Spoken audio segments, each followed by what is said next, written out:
জিয়া জিয়া শহীদ জিয়া আপুষ্ণা সংগ্রাম দালালি না রাজপথে আছি দিয়েছি তো রক্ত রক্তের বন্যায় দিল্লি না ঢাকা দিয়েছি তো রক্ত শেষ করেছেন শহীদ জিয়া নেত্রী মুদার খালেদা জিয়া শ্রমিক দলের পক্ষ থেকে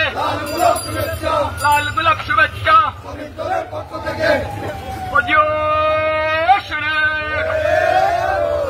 আমাদের কোন নেত্রী আছে নাকি সেই নেত্রী খালেদা জিয়া তারেক ভাই বড় হয়ে গেছে বড় ভাই বড় হয় না।